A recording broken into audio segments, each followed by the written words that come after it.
are you? And where are you going? What do you want?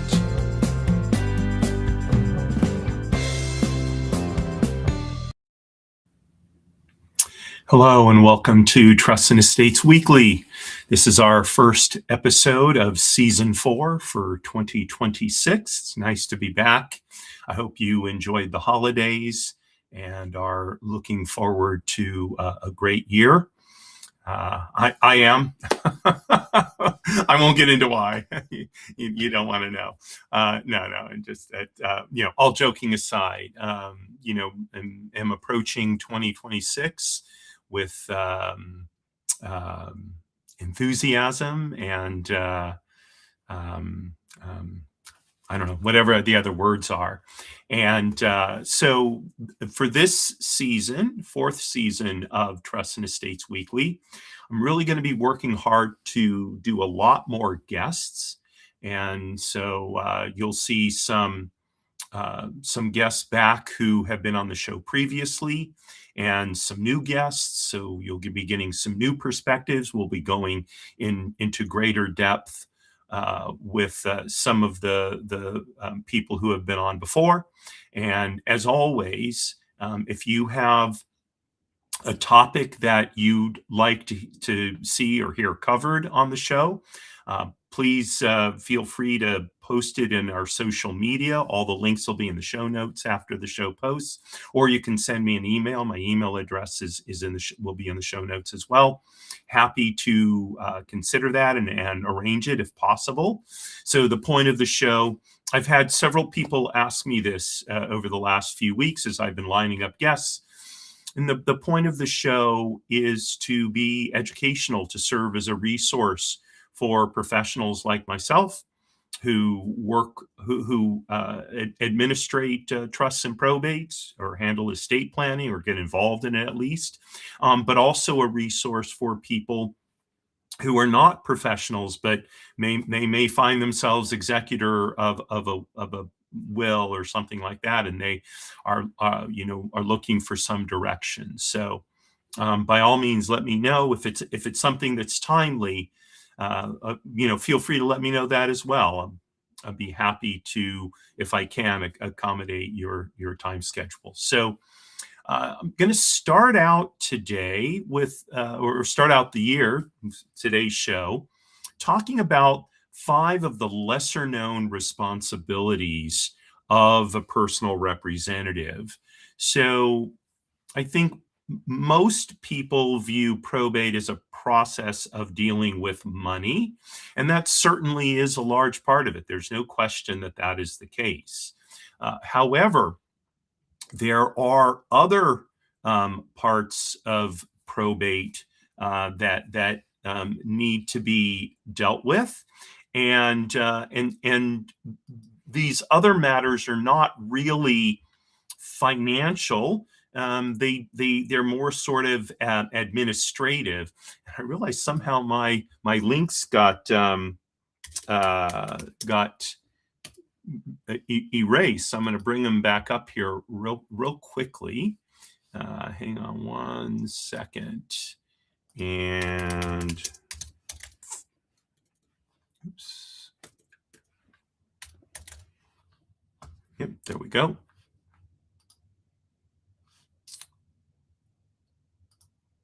Okay, sorry about that. Technology is great when it works. So I'm going to be, like I said, I'm going to be talking about these 5 topics. And so you can get an idea of what some of the other issues are that should be taken care of. If you're a professional, you're working with someone like me, a professional fiduciary, the fiduciary should be handling these matters. I don't know if others do. I know that I do, if I possibly can. And so let's jump right into this. Okay, so the 5 things that I'm going to talk about are canceling the decedent's driver's license, canceling the decedent's passport, canceling the decedent's voter registration, and his credit cards. And finally, dealing with social media accounts. Now, I'm not saying, you notice I didn't say cancel social media accounts, because that may not be the proper thing to do for any given situation. So let's look at these one at a time. And here we go. Wait a minute. Here it is. Okay. All right. So the first one is canceling a driver's license. Now, I'm here in the state of California, and in California, we have the Department of Motor Vehicles, the DMV. That's probably a fairly similar department in every state. And the DMV has a form. You should be able to see it here in front of you. Let me enlarge that. Let's see if it'll enlarge. Nope. Okay, that's as enlarged as it's going to get. Okay. So you can see it's pretty simple. This is a request for cancellation or surrender of a driver's license or identification. So you fill out the name of the person shown on the license, their address, the license number, birth date, and over here, you put other. You just check other, or you can attach it. And you can put that the person is deceased, and then attach a copy of the death certificate to this application. And then you'll need to, as the administrator of the estate, you would print your name, administrator for the estate of the decedent, sign it, date it, put your address. Okay. Now, I always include a copy of my letters of administration. That way the DMV knows I have the authority to do this. Anybody could claim that, they're administrating somebody's estate. But it's, I'm not sure, frankly, that the DMV really cares. As long as they see a death certificate, I'm not sure they care who submits it. But in this case, I just do it to make sure that all the documentation is there. It's really tough dealing with the Department of Motor Vehicles. Now, why do this? Well, it's one of the areas of identity theft that is most prevalent is stealing the identity of a deceased person. Okay, so we have as administrators, I think we have an obligation to protect the estate from oops, hang on, wait, no. What are we doing here? I don't know why it's doing this. Hey, There we go. This should work. Okay. We have an obligation to prevent the estate from, the repercussions of the decedent's identity being stolen. I think we also have an obligation to our fellow citizens and community members to take such action. Okay, so that's number one, is cancel the decedent's driver's license. Very simple to do, and will take you 10 or 15 minutes, including, and that plus then going to the post office and mailing the form. Okay, next, cancel the decedent's voter registration. So this is another form that needs. Now again, this is, whereas the driver's license is state by state, voter registration is county by county, or if you live in Louisiana, I assume it's parish by parish.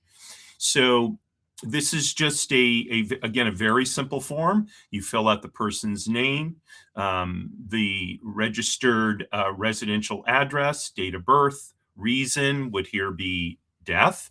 Okay, and then give your telephone number, signature, again, sign it as the administrator, personal representative of the estate, or executor, whatever you want to put there. Okay, and date it. And in the case of LA County, it can be faxed. That's usually what I do. It's the most efficient way. Actually, it can be. I think it can be emailed as well. I don't see the email address on here, but it occurs to me that I email these in, and there, you don't get any response. You can file the documents. You could follow up and check the voter rolls to see if the person has been removed. But the LA County, at least with the LA County registrar recorder, you're not going to get any response. Presumably they do it, and that's sort of the end of it. Now, why be concerned about canceling the person's voter registration? Well, because, again, we all have an interest in protecting the integrity of elections. And especially in a state like California, where absentee ballots are sent to everyone on the voter rolls. If someone is deceased, they'll still send a ballot out. Someone can get a hold of that ballot. They could vote twice. And that is damaging to the integrity of elections. And so it's an obligation, I think, that we owe a decedent to make sure that their vote is not essentially being stolen from them. And it's an obligation that we owe our fellow citizens to help protect the integrity of elections. Again, very short thing to do, 10 minutes, including the time to email it, if you can email it. If you have to mail it, okay, maybe another 15, 20 minutes to go to the post office and mail it. By the way, I always, whenever I mail something related to the administration of an estate, I always send it certified mail. That way I can track it and make sure that it got to the intended destination. Okay, so second is to cancel the decedent's voter registration.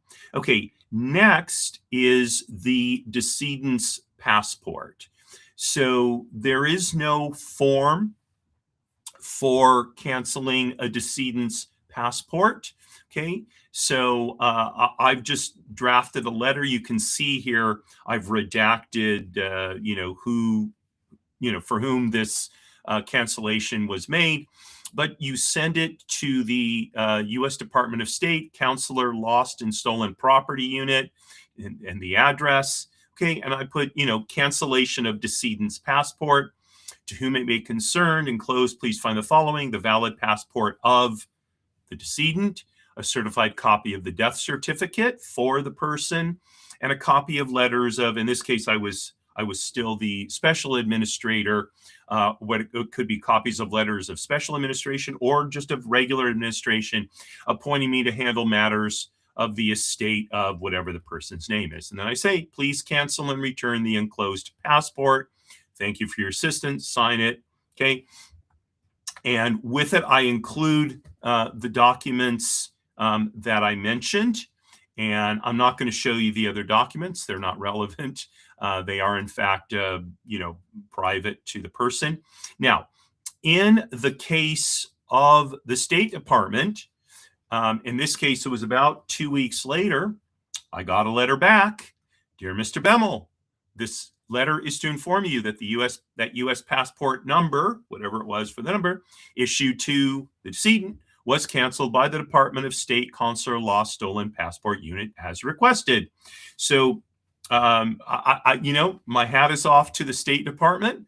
Number one, they let me know, that the passport was canceled, and they did it pretty quickly, right? So if you recall, the letter was dated March 14th. Here it is, 15 days later, and they've already sent a letter letting me know that they've taken care of it. So, pretty efficient, don't you think? Okay, so that's the third one. Now, why cancel a passport? Well, same thing, prevent identity theft. Not good to have a document like that out there. Passports can be used to open bank accounts. They can be used, obviously for travel. And it's just not good to have something like that out there. And so best to cancel it. Let's take a quick break. We'll come back and talk about two more. When life brings unexpected changes, managing inherited property shouldn't add to your stress. Magnum Properties specializes in probate and trust real estate management. We handle the complexities while you focus on what matters most. From property maintenance to tenant relations, from legal compliance to maximizing value, we're your trusted partner through every step. Magnum Properties, Inc., turning property challenges into peace of mind. Call us today at 213 264 4396 or visit magnumprops.com. Okay, so this is Trust and Estates Weekly. I'm your host, Kevin Bemmel, talking about 5 of the lesser known responsibilities of a personal representative. And these are all kind of administrative matters that don't really relate to the finances of the estate per se, but they are designed to protect the decedent and by extension kind of the estate, against identity theft and any fallout that might come as a result. Now, obviously, if someone uses the identity of a decedent and is caught, the death certificate is going to prove that the decedent was not alive. But why deal with the hassle? Better to just cancel these identifying documents, or in the case of voter registration, cancel the voter registration for the sake of making sure that we each do our little part to keep elections integral. Okay, so those are the 3 I talked about for the break. Now I'm going to talk about 2 others. The next one is canceling the decedent's credit cards. Now, there is no set form for this either, like with a passport. Okay. But first of all, you've got to know which credit cards a decedent had. And that in and of itself can be a challenge. Okay. That's kind of up there with what are called marshaling assets and debts. In other words, figuring out what assets did the decedent have, what debts did he have. Okay. And you may need to go through the decedent's records. Hopefully he kept some records. Maybe he kept paper records. Maybe he kept his records online. So now you got to get access to his computer. That may be a challenge. Okay. Maybe you found his wallet and the credit cards are in his wallet. Okay, great. So once you have your letters of administration, first of all, any credit card company is going to need to get a notice to creditors, so that if there is a balance outstanding, they can file a creditor's claim. I talked about filing creditors' claims last year, maybe, I don't know, a month or 2 ago. And if you are concerned about that, I invite you to go check out that episode. Okay. But beyond that, okay, the credit card companies need to be called and told that the person has died so they can lock the account. Okay. And that should be done as soon after the decedent passes away as possible. Now, sometimes a family member will take care of it. That's good. Okay.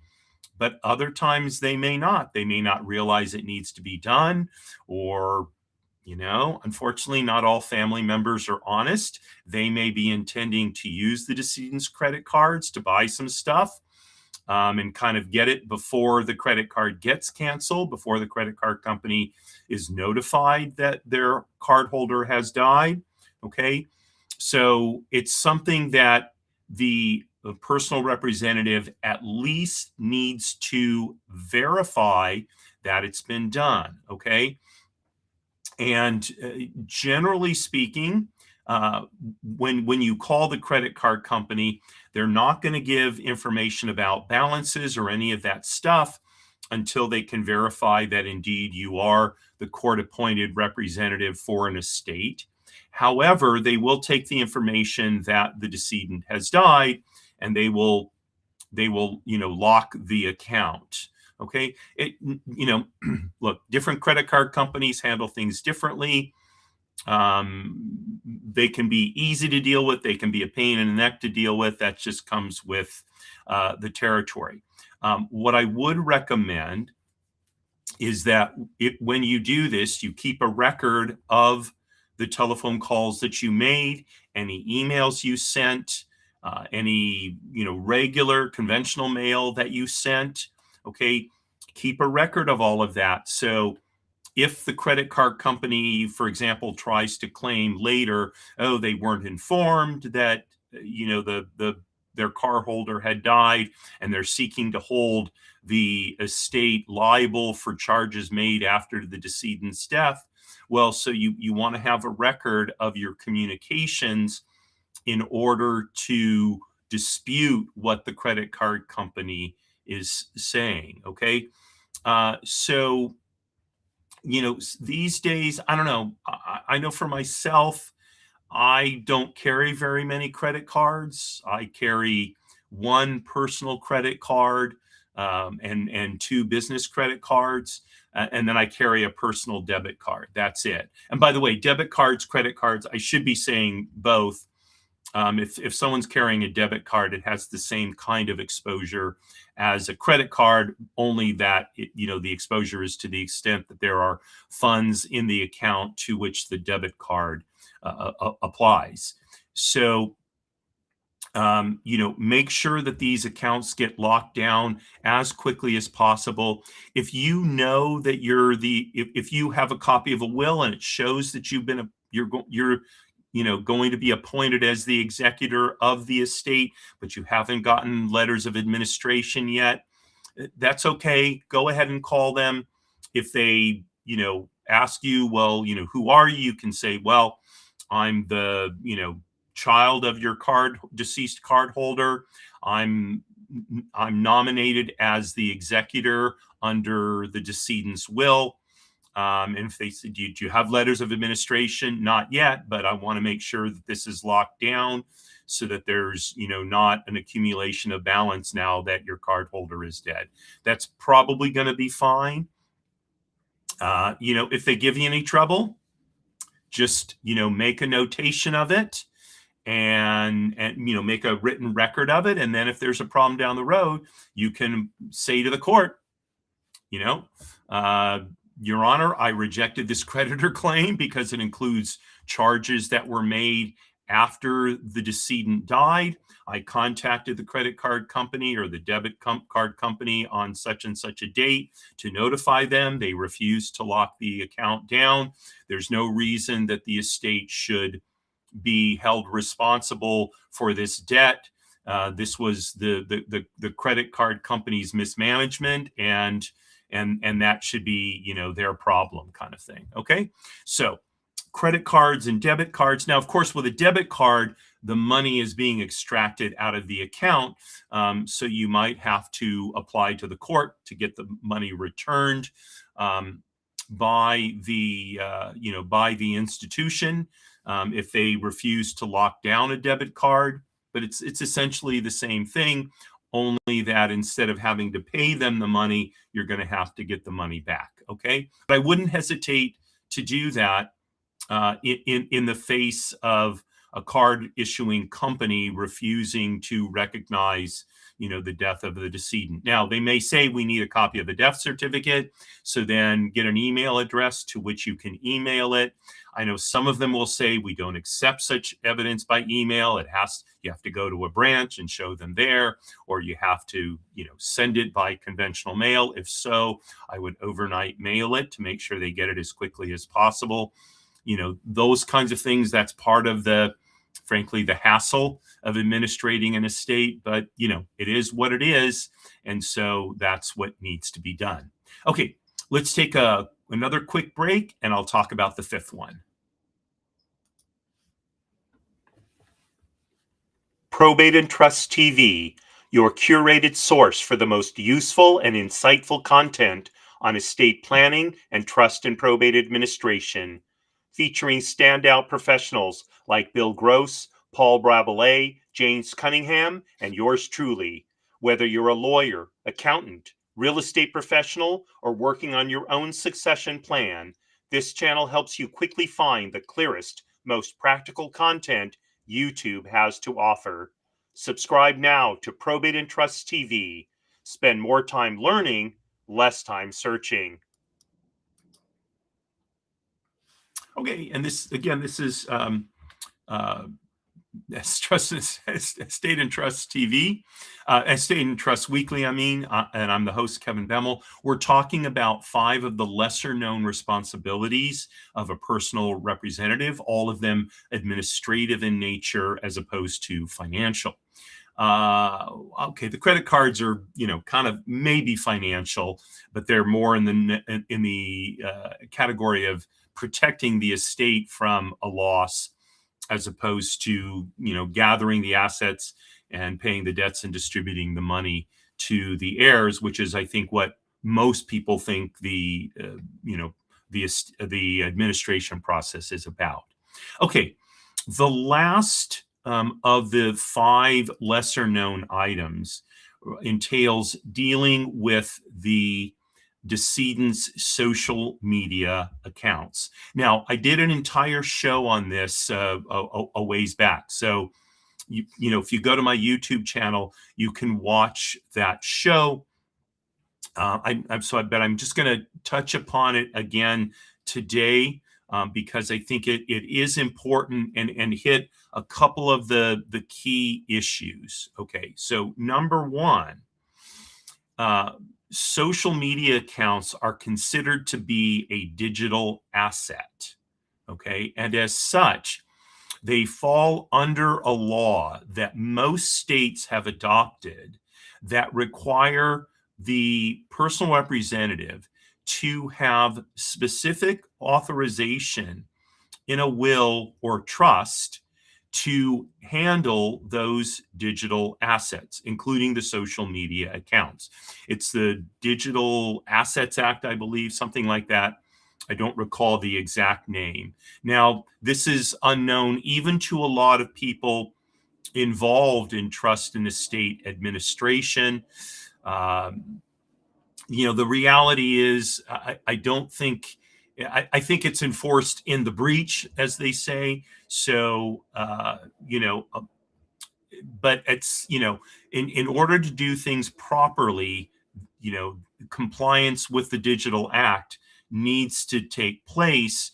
And so the easiest way to deal with it would be for estate planning attorneys to routinely include this authorization in the estate planning documents so that it's clear that the decedent's intent was for his personal representative to have the authorization to do, among other things, deal with his social media accounts. Now, why do I talk about this as dealing with as opposed to canceling? Well, because canceling may not be what the decedent wants, okay? And the various social media companies do not require cancellation of a social media account of someone who has passed away. I'll give you an example. So way back when I was in high school, okay, back in the mid to late 1970s, okay, I had a choir teacher by the name of Larry Mason. And now, of course, there was no Facebook back then, but Larry was he was one of the most beloved teachers at San Marcos High School. Part of it was because, everybody, people who were into choir, we loved singing in the choir. That was part of it. The second part of it was Larry was Mr. Mason. Really, I would never have called him Larry. We didn't do such things in those days. Mr. Mason was, as far as I know, he was single his whole life. He drove a motorcycle. He was kind of a dashing kind of guy. The girls just loved him. The boys admired him. But he wasn't like, he wasn't all, I don't know, stuck up, dashing. He was like, it's a real cool guy, that we got to sing with, and he was quite a good looking man to boot. So um, by the time he passed away many years later, he had a Facebook page. And I know I used to post a happy birthday message to Mr. Mason every year because I would get notifications. And one year I posted such a message, and I got a private message back letting me know that Mr. Mason had died. And I was, oh my gosh, I felt terrible that, wishing happy birthday to someone who's no longer living. And I happened to be on Facebook last week, and I just, sort of going through a couple of things, I came upon Mr. Mason's Facebook page. It is still up. And I learned from, I believe it was his daughter, but I could be wrong on that their intention is to leave up that page as a memorial to Mr. Mason for all of the, students and fellow teachers and such that so adored him. So it's a place to go and kind of indulge in memories of Larry Mason and all of that. Now, that's what his family decided to do. Perfectly legitimate decision, and Facebook supports that kind of decision. Okay. So, I mean, they could have decided to take it down. That's another thing. But whatever is going to be done needs to be done. It shouldn't just sort of not, happen by default. Okay. So, in a situation like this, it may involve consulting with family members to find out what they want done. Okay, perhaps the decedent left some kind of letter of instructions saying what the decedent wanted done with respect to his social media accounts. If so, that's what, as an administrator, that's what would guide me in dealing with that. Okay, and again, as part of a complete estate plan, I think estate planning attorneys should address this issue. Maybe not, in a will or a trust. Okay, fine, I get it. But they should encourage their clients to draft a letter of instruction, social media or about social media, whatever, and explain how they want their social media presence dealt with after they pass away, right? And that way there's no guesswork. The family members and the personal representative know what the person wants done, and so then it can just be done, and that's, makes things very simple, right? In the end, that's what an estate plan is for. It's to simplify the process of settling the decedent's estate, and dealing with social media accounts is one part of that. Okay, so again, the 5 lesser known responsibilities of a personal representative: number 1, cancel the decedent's driver's license; number 2, cancel his voter registration; number 3, cancel his passport; number 4, cancel credit and debit cards; and number 5, resolve social media accounts. So none of these are particularly difficult to do. They just need they need to be attended to, and they are part of the obligation of an administrator or an executor or personal representative. So if you have any questions, comments, criticisms, mention again, all the social media links for the show will be in the show notes after it posts on YouTube. Happy to respond to those.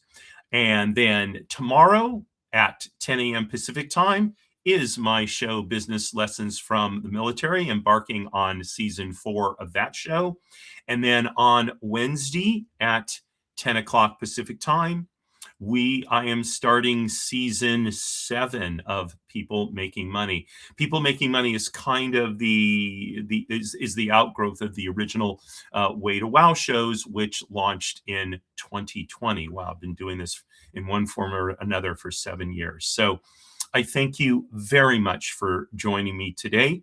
Wish you a wonderful rest of the day, and signing off as I always do. Marie, darling, you are my bell. You are my bell, not your bell. I'm your bow. You're my bell. Courage at all times, my friends.